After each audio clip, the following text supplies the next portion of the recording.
No hay presos políticos en Cuba. No hay presos políticos en Cuba. No hay presos políticos en Cuba. No hay presos políticos en Cuba. La marioneta dictatorial cubana, Miguel Díaz-Canel, ha negado la existencia de presos políticos en la isla de Cuba, y esto fue frente a representantes de la caravana Pastores por la Paz en La Habana. No hay presos políticos en Cuba, aseguró Díaz-Canel ante el grupo de religiosos estadounidenses. De igual modo, afirmó que en el país hay personas que pueden manifestarse libremente en contra del castrismo. Díaz-Canel insistió en que las manifestaciones del 11 de julio se trataron de hechos violentos y desestabilizadores. De igual modo, expuso que la convocatoria del 15N fue un fracaso, así como sus promotores. De este y otros temas estaremos hablando en su programa Con Cuba. Yo soy Maite Luna y los invito, como cada semana, a que nos acompañen. Hasta la fecha, organizaciones de derechos humanos de la sociedad civil independiente en la isla de Cuba han documentado 1.283 personas detenidas a raíz de las manifestaciones del 11 de julio. De ellas, al menos 540 continúan en prisión, otras 42 han sido condenadas en procedimientos sumarios. Pero pese a ello, veamos lo que afirma el títere castrista. No hay presos políticos en Cuba. What? Aquí protestas por la revolución, personas que no están con la revolución y que pueden manifestarse libremente, las hay, porque es cotidiana que hay gente que habla más de la revolución. Lo que pasa es que muchas veces la catadura de las personas que manipulan, que utilizan para eso, o los que por propia convicción están en contra de la revolución, los llevan para oponerse a la revolución a cometer delitos. A hechos vandálicos, los que salieron el 11 de julio a tirar piedras, a actuar contra el pueblo, a saquear en cualquier lugar del mundo, estuvieran presos. Pero no porque están en contra de la revolución, sencillamente porque cometieron delitos. Hay que tener la cara dura para semejante mentira. La organización jurídica independiente Cubalex ha manifestado preocupación por el uso de la figura de sedición de una elevada connotación política a raíz de las protestas populares ocurridas en Cuba, para imponerles sanciones ejemplarizantes al menos a 122 personas. Pero la dictadura cubana ha negado de manera pública la existencia de presos políticos en la isla en repetidas ocasiones. No es la primera vez. Una de ellas fue en el llamado deshielo durante la visita del expresidente Barack Obama a La Habana. Esto fue en 2016. Y mientras Luis Manuel Otero Alcántara pasa su cumpleaños en una cárcel, Michael Castillo, de Los Hornos, recibe el premio Grammy tras las rejas y José Daniel Ferrer languidece en un calabozo. Díaz-Canel tiene el descaro de negar la existencia de presos políticos en Cuba. Pero para prueba de todo lo contrario, les invito a ver el siguiente video de la madre de Andy García Lorenzo, preso en Santa Clara tras los sucesos del 11J. No se va a quitar hasta que mi hijo no aparezca, hasta que mi hijo no regrese a mi casa, no se va a quitar. Esto es directo para la seguridad del Estado. Ustedes por quitarme a mí, me quitaron la tranquilidad, me quitaron mi tranquilidad emocional, todo lo demás, me quitaron el miedo. No les tengo miedo. Ustedes son unos ratones, unos cobardes que tienen miedo. Qué casualidad que ayer vino Díaz-Canel aquí a Santa Clara, se paseó por Santa Clara por algunos lugares, y qué casualidad que desde ayer, lo supimos hoy, desde ayer mi hijo Andy Luniel García Lorenzo está desaparecido. Mi hijo, lo supe hoy, hace un momentico, con personas que vinieron, con familiares de los presos que vinieron, que tuvieron visita hoy, me dijeron que a Andy y a dos más ayer la seguridad del Estado se lo llevó para conversar, supuestamente, que yo no confío en la seguridad del Estado. Para mí todos son unos asesinos y hago responsable a la seguridad del Estado y a todos de la desaparición de mi hijo, y exijo ver a mi hijo, lo exijo.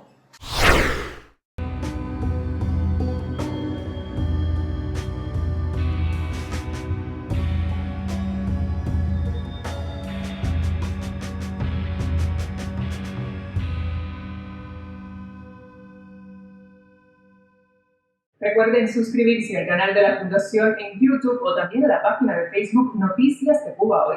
Es su manera de colaborar y de soñar también con una Cuba libre y próspera. Recuerden, marchemos juntos, no hay hermandad mayor que caminar unidos hacia la libertad. Como es habitual en nuestro programa, contamos con la presencia en esta ocasión de Rolando Cartaya, quien nos pone al tanto de lo que más se comenta en el mundo noticioso en la isla de Cuba. Adelante, Rolando.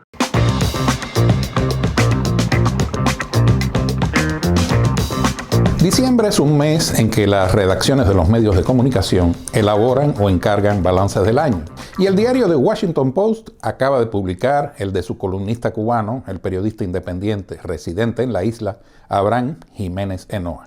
El autor comienza lamentando el reciente exilio en Serbia, después de 8 meses en prisión, del rapero contestatario Denis Solís, cuyo injusto encarcelamiento en noviembre de 2020, dice, fue la llama que prendió la mecha de la lucha cívica en Cuba durante 2021. Recordemos que el reclamo principal de una huelga de hambre iniciada por entonces en la sede del movimiento San Isidro era la liberación de Solís.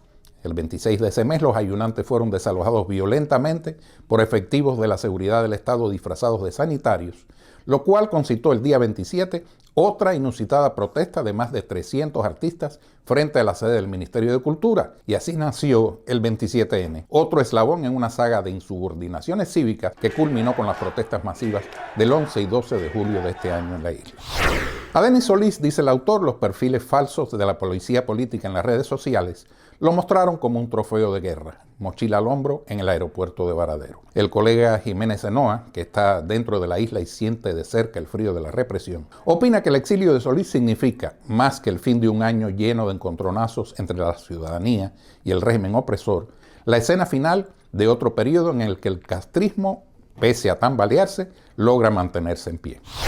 De periodista a periodista, yo no lo vería así. La longevidad del castrismo basada en su sistema totalitario es como perro que muerde a un hombre, un hecho ordinario que ya no es noticia. Pero un pulso entre los ciudadanos y el régimen que ha puesto en peligro su misma existencia ha sido el hombre que muerde a un perro, lo extraordinario del 2021, y por eso hizo titulares en los principales medios informativos del mundo. El fundador de la primera revista cubana de periodismo narrativo, El Estornudo, reconoce con tono sombrío que un año después de la huelga en San Isidro, decenas de activistas, artistas y periodistas que se sumaron a esa batalla por los derechos y las libertades de los cubanos han tenido también que exiliarse. Los han obligado al exilio para sobrevivir a la represión desatada por el gobierno de Miguel Díaz-Canel, que busca apagar la revolución ciudadana que emergió a partir de las redes sociales.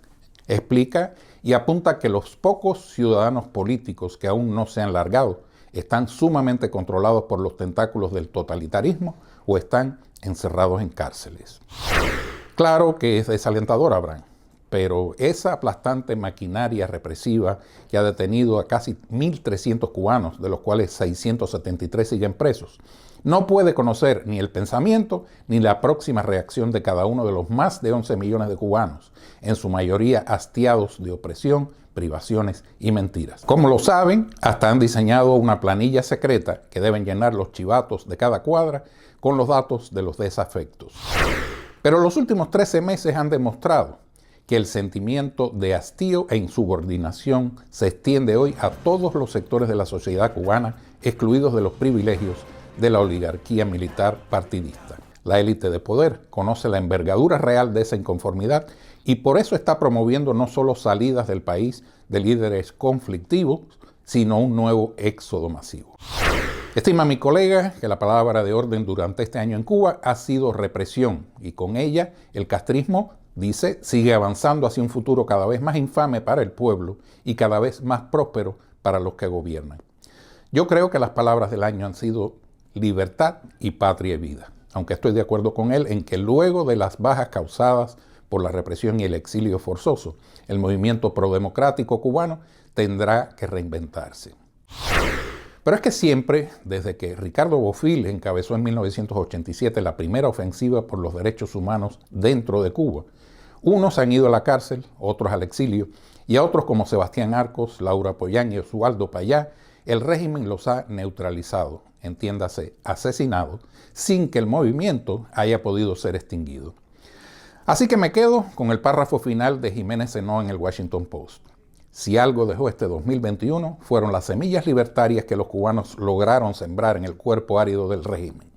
Hacerlas germinar, pese a la represión de la dictadura, es la meta primera para 2022 de un pueblo que pide a gritos la libertad. Les espero en el próximo Con Cuba con más noticias de la semana.